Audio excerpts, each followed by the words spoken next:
आज हम पढ़ेंगे रिप्रोडक्शन इन ऑर्गेनिज्म। ये क्लास 12th का पहला चैप्टर है।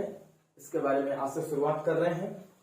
अगर आप मेरे साथ जुड़ के पढ़ना चाहते हैं तो पहले चैनल को सब्सक्राइब करें, वीडियोस को लाइक करते जाएं, शेयर करते जाएं अपने दोस्तों तक। ठीक है, चलिए चालू करते हैं। रिप्रोडक्शन इन ऑर्गेनिज्म, तो इसमें एक टर्म सबसे पहले आता है कि लाइफ स्पान क्या होता है।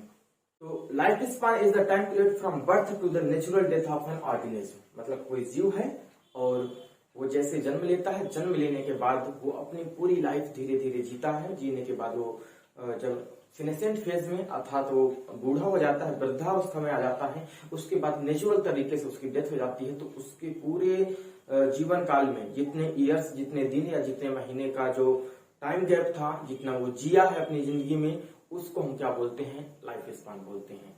ठीक है, अब इसके साथ साथ इसमें एक दो और टर्मिनोलॉजी उनके बारे में डिस्कस करते हैं। पहले इसको देख लेते हैं। The time period from birth to the natural death of an organism represents its life span. क्या होता है कि कोई है, जैसे फिर से बोल रहा हूं, time period from birth to the natural death, बस ऐसा समझ लीजिए। देखिए, बर्थ हुआ, बर्थ के बाद वो अपनी जिंदगी जीता जीता गया और फिर लास्ट में उसकी नेचुरल तरीके से क्या हो जाती है? डेथ हो जाती है। तो उसको हम क्या बोलेंगे? लाइफ स्पान बोलेंगे। समझ में आ गई बातें?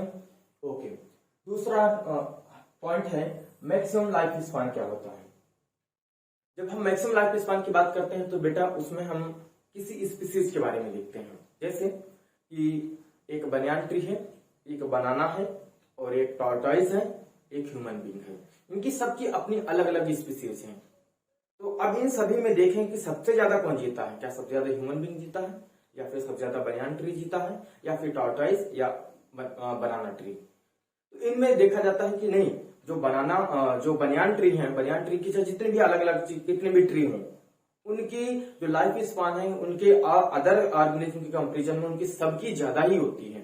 तो ये एक स्पीसीज के बारे में देखा जाता है। तो maximum life span is seen for the species. किसके लिए? किसी एक स्पीसीज के लिए देखा जाता है।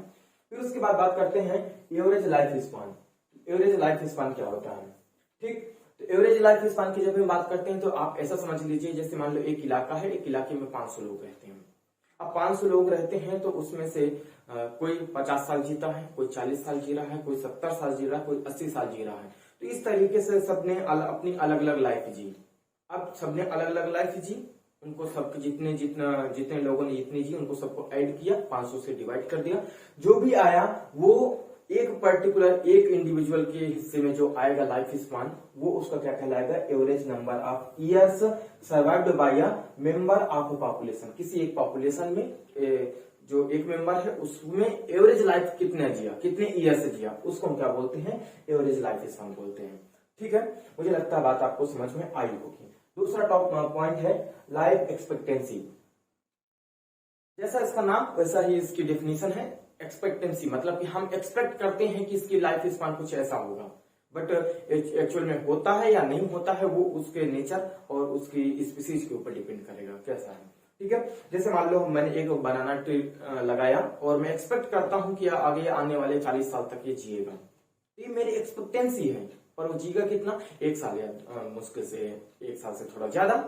ठीक, तो इस तरीके से number of years of an organism is expected to survive. मतलब हम एक्सपेक्ट करते हैं या वो खुद एक्सपेक्ट कर रहा कि हो सकता है मैं इतने साल तक जी जाऊं, या मैं एक्सपेक्ट कर रहा हूं कि हो सकता है ये इतने साल तक जी जाए। तो इसको हम बोलते हैं लाइफ एक्सपेक्टेंसी। ये 4 टर्मिनोलॉजी थी, मुझे लगता है अच्छे से आपको समझ में आई होंगी।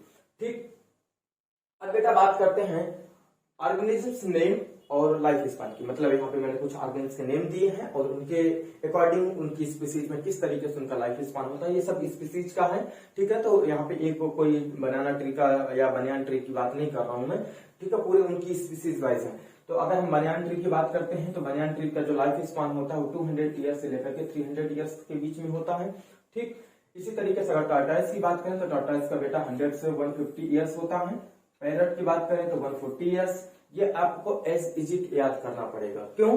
क्योंकि भाई ये जो बनियान ट्री है, मे फ्लाई है, बटरफ्लाई है, ये बार बार नीट वगैरह में पूछे जाने वाले क्वेश्चन है। किसी भी अदर तरीके के जो कॉम्पिटिटिव एग्जाम्स होते हैं उनमें पूछे जाते रहे हैं। ठीक है, मैन क्या 100 ईयर्स, क्रोकोडाइल की बात करें 60 ईयर्स, क्रो की बात करें 15 ईयर्स, वीट की प्लांट की बात करें तो 6 मंथ में अपनी ये लाइफ स्पैन कंप्लीट कर लेता है अपने आप। ये जैसे उगाते हैं तो उगाने के बाद ये अपनी ग्रोथ कंप्लीट करता है नेचुरल तरीके से। और फिर अगर हम कितना भी पानी देते जाए, कितना भी खाद सब कुछ दे दें, तो 6 मंथ में अपने आप को सूख जाएगा, कुछ भी हो। ठीक है। फिर उसके बाद करें बटरफ्लाई 1 to 2 वीक जीवित रहती है ओनली। और मे फ्लाई सब ज्यादा पूछा जाने वाला क्वेश्चन है, ओनली 1 डे जीवित रहता है। ठीक है। तो ये फर्स्ट पेज का अपन वो समझ में आया होगा, आशा करता हूं। ठीक है। अगर आपको अभी भी कोई डाउट आए, नहीं समझ में आए, तो आप मुझे बिल्कुल से कमेंट करके बताइए। मैं आपको कमेंट को रीड करूंगा और जितना जल्दी हो सकेगा रिप्लाई करने की कोशिश करूंगा। ओके। नेक्स्ट पॉइंट, अगर हम बात करें रिप्रोडक्शन की, रिप्रोडक्शन क्या होता है, तो reproduction is the process in which a new offspring is produced from the pre-existing of any organism या pre-existing organism। कोई ऐसा जीव है जो पहले से है, वहां पे उपस्थित है, और वो अपने ही बॉडी से या अपने ही क्रिया के द्वारा किसी माध्यम से वो एक न्यू ऑफस्प्रिंग को बना के तैयार करता है, तो उस प्रोसेस को बोलते हैं हम रिप्रोडक्शन बोलते हैं। ठीक है। Reproduction is the biological process of production of a new offspring from the pre-existing organism। ये सबसे बड़ी इंपॉर्टेंट पॉइंट है कि प्री एग्जिस्टिंग ऑर्गेनिज्म से ही एक न्यू ऑर्गेनिज्म का प्रोडक्शन हो सकता है, जिसको हम रिप्रोडक्शन बोलते हैं। ठीक है। मतलब एक प्रोड्यूस हो चुका है, जैसे मान लो एक ऑर्गेनिज्म बन चुका है, अब वो कैसे बना, कहाँ बना, ये सब अलग चीजें हैं। अगर वो बन चुका है तो अब उसके द्वारा, उसके माध्यम से एक नया बनाना, मतलब रिप्रोड्यूस करना। एक तो प्रोड्यूस हो चुका है पर फिर से अब रिप्रोड्यूस करना क्या कहलाता है, रिप्रोडक्शन कहलाता है। टर्मिनोलॉजी आप समझने की कोशिश करें। ठीक है। दूसरा पॉइंट आता है, बहुत इंपॉर्टेंट है, it ensures the continuity of species generation after generation. ये क्या करता है, जनरेशन आफ्टर जनरेशन कंटिन्यूटी बना के रखने का काम करता है किसी भी स्पीसीज को। जैसे मान लो आज हम हैं तो किसी न किसी इसी पॉइंट की देन है, मतलब कंटिन्यूटी है, स्पीसीज की कंटिन्यूटी है। जैसे मान लो अगर हमारे पूर्वज रहे होंगे, अगर वो रिप्रोड्यूस नहीं किए होंगे तो उनके बाद वाले पूर्वज नहीं बने होंगे, उनके बाद वाले नहीं बनते तो हमारे दादा परदादा नहीं बनते, और फिर हम लोग आज बन के नहीं तैयार होते। तो मतलब कहीं ना कहीं रिप्रोड्यूस किया है उन लोगों ने, उसी की वजह से आज हम यहाँ पे एग्जिस्टेंस हमारा है। ठीक। दूसरा आता है, older organism leads to the death. जो भी इसमें गीता में भी लिखा हुआ है कि अगर कोई जन्म लेता है तो उसकी मृत्यु निश्चित है। तो सेम बात यहीं पर भी कि जो ऑर्गेनिज्म होता है वो जन्म लेता है, मतलब बर्थ होता है, बर्थ के बाद वो मेच्योर होता है, मेच्योर होने के बाद वो रिप्रोड्यूस करता है उसी मेच्योरेशन पीरियड में, जब मेच्योर हो जाता है, और उसके बाद फिर क्या होता है, वो धीरे धीरे सेंसेंट फेज में जाकर के अपनी डेथ को लीड कर जाता है। ठीक है। इसका कुछ एक्सेप्शन है, जैसे मान लो सिंगल सेल ऑर्गेनिज्म है, जैसे कुछ बैक्टीरिया वगैरह है।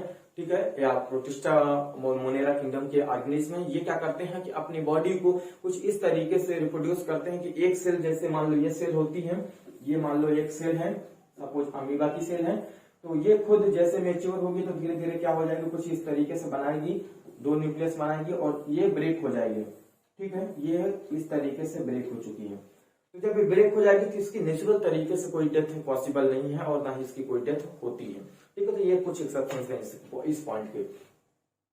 नेक्स्ट पॉइंट है बेटा, when term whether there is 1 or 2 parents. ये इंपॉर्टेंट पॉइंट है कि 1 पेरेंट इन्वॉल्व हो रहा है किसी रिप्रोडक्शन में, या 2 पेरेंट्स इन्वॉल्व हो रहे हैं, are involve in the process of reproduction. It is of 2 type. कितने तरीके का होगा 2 तरीके का। देखो यहाँ पे दिया है रिप्रोडक्शन है, रिप्रोडक्शन 2 तरीके का होगा।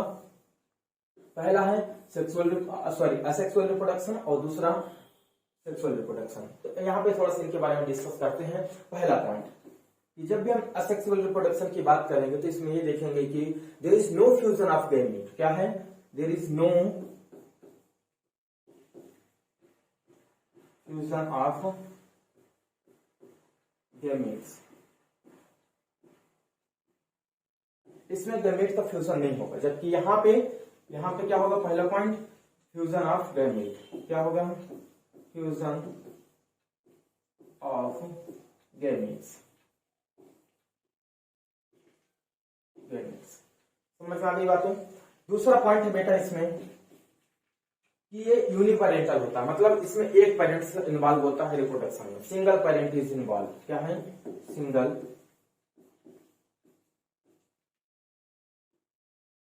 Parent is involve.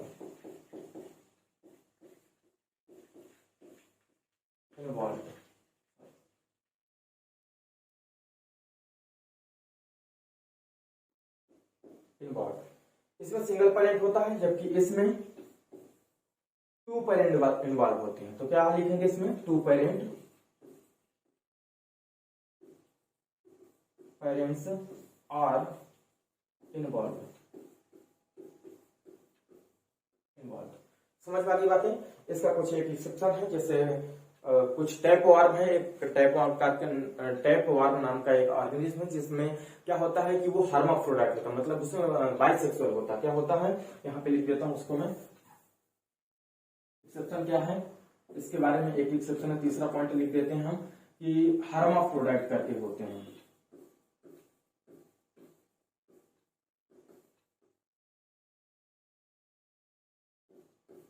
हर्माफ्रोडाइट्स, जो हर्माफ्रोडाइट होते हैं इसमें से जैसे पहला नंबर आता है अर्थवर्म। एग्जांपल दे रहा हूं,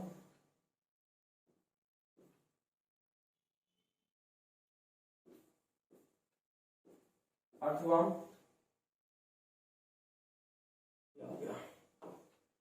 अर्थवर्म। सेकेंड है टैपवर्म।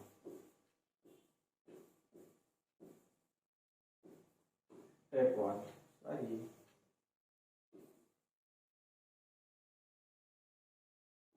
टैपवर्म। तो जब हम बेटा बात करते हैं अर्थवर्म की, तो अर्थवर्म को थोड़ा समझें आप।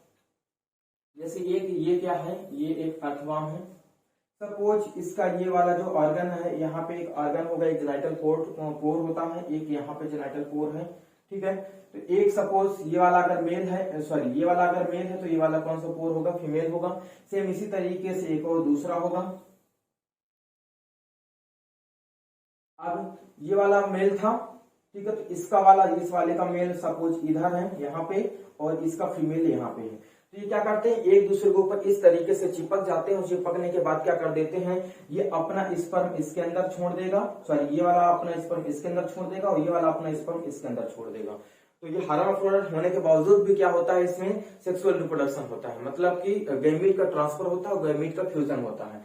जबकि हम किसकी बात करें, ये मैंने किसकी बात करी है, अर्थवर्म की। जब हम टैपवर्म की बात करते हैं तो ये क्या होता है, ये भी हर्माफ्रोडाइट होता है, बट यहाँ पे अकेले इसके गैमीट्स, जो गैमीट होते हैं, ये खुद के गैमीट्स अपने आप में फ्यूज कर जाते हैं, ठीक है। खासतौर पे अपने जो अपने इंटेस्टाइन में पाया जाता है, ठीक है, या जो जानवरों के इंटेस्टाइन में पाया जाता है टैपवर्म, तो ये क्या करता है, अपने खुद के गैमीट्स फ्यूज करा देता है, 2n बनवा देता है, ठीक है। तो ये एक्सेप्शन है, इसमें कि 2 पेरेंट इन्वॉल्व नहीं होते। देखो इसमें भी 2 पेरेंट इन्वॉल्व है अर्थवर्म में, बट इसमें 2 पेरेंट इन्वॉल्व नहीं होते। तो आप इसको एक बार लिख लेना, इसको दिमाग में रख लेना इस चीज को, ठीक है। तो मुझे लगता है ये चीज समझ में आई होगी, बेसिक बताया। अभी फिर से चलते हैं। अब हम पहले पढ़ेंगे असेक्सुअल रिप्रोडक्शन के बारे में। पूरा ये पीडीएफ पूरी आगे जो बनी है पूरी असेक्सुअल रिप्रोडक्शन को कंप्लीट करती है। फिर आगे वाले जो नेक्स्ट वीडियो में देखेंगे उसमें सेक्सुअल रिप्रोडक्शन की बात करेंगे, ठीक है।